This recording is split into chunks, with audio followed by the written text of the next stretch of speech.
Waarom wordt het ene kind zwaar ziek van een infectie als griep of covid en het andere niet? De Franse kinderarts en immunoloog Jean-Laurent Casanova ontdekte dat een afwijking in één gen kan volstaan voor die pech. Professor Casanova doet al ruim 30 jaar onderzoek naar aangeboren afwijkingen in ons afweersysteem. Zijn wereldvermaarde labs aan de Rockefeller University in New York en in het Hôpital Necker in Parijs vonden inmiddels genetische fouten voor meer dan 20 infectieziekten. In 2020 richtte professor Casanova de COVID Human Genetic Effort op, een wereldwijd consortium dat erin slaagde 20% van de ernstige COVID-gevallen te verklaren.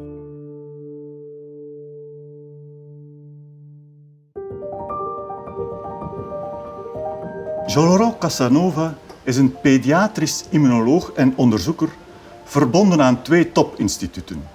Rockefeller University in New York en Hôpital Necker in Parijs.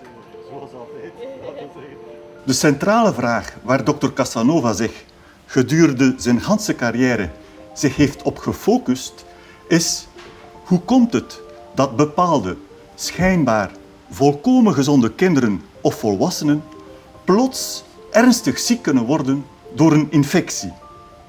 Vroeger dacht men, dat is pech, of de bacterie of het virus is de oorzaak. Wel, door het werk van dokter Casanova weten we beter. In veel van deze gevallen is er een onderliggende, aangeboren afwijking die aan de basis ligt van deze verhoogde gevoeligheid voor infectie.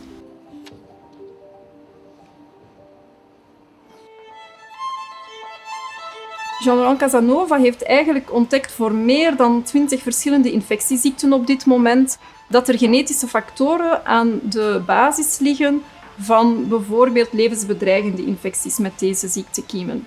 En dat gaat van de eenvoudige bacterie-infecties, maar ook eigenlijk naar de huidige pandemie, waarbij hij dankzij een internationale samenwerking voor meer dan 20% van de overleden of kritisch zieke patiënten heeft aangetoond dat de oorzaak te zoeken is niet zozeer bij het virus, maar bij factoren die het immuunsysteem beïnvloeden, ofwel genetisch ofwel auto-immune factoren.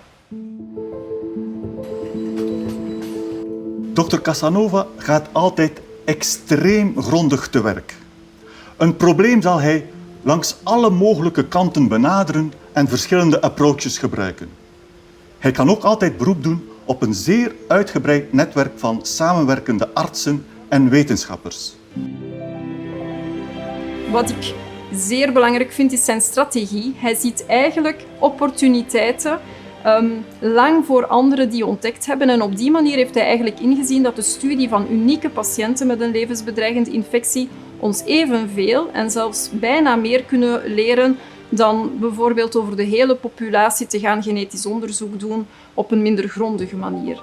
En dus eigenlijk heeft hij ons geleerd dat je door 1 patiënt te bestuderen als het ware een heel stuk van de humane immunologie kan gaan ontrafelen. Dr. Casanova heeft ons inzicht in hoe het immuunsysteem werkt tegen infecties doen toenemen. Hij inspireert veel onderzoekers, ook hier in Leuven. Om al deze redenen, meneer de rector, verzoeken wij u op voordracht van de Academische Raad het eredoctoraat van de KU Leuven te verlenen aan professor Jean-Laurent Casanova.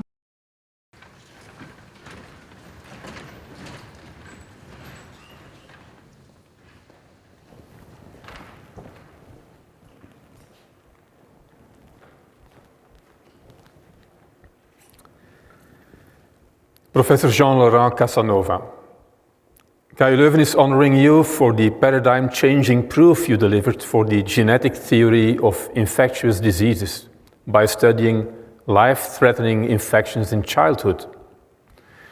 For your groundbreaking work in explaining the genetic and immunologic causes of critical COVID-19. For the passion and rigor with which you perform your scientific work, starting from the unique patient as an experiment of nature, setting the standards for scientists all over the world. For your continuous efforts to inspire and motivate physician scientists and to promote scientists all over the world. For these reasons, I hereby bestow upon you, in my capacity as Rector of KU Leuven, and on the recommendation of the Academic Council, the degree of Doctor Honoris Causa of this university. My congratulations.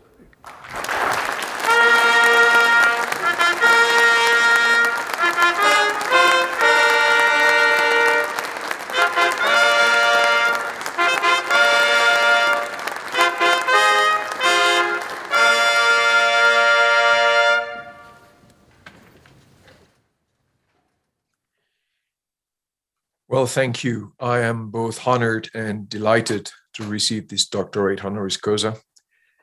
It's a wonderful day. KU Leuven is one of the oldest and greatest universities in the world. I want to thank all members on the faculty, including the Academic Council and the Rector, and my nominators, colleagues and friends, Xavier Bossut and Isabelle Metz. It is humbling to receive this doctorate after so many and in the company of such eminent scholars. I regret not being in Leuven, but look forward to my visit in the post-COVID era.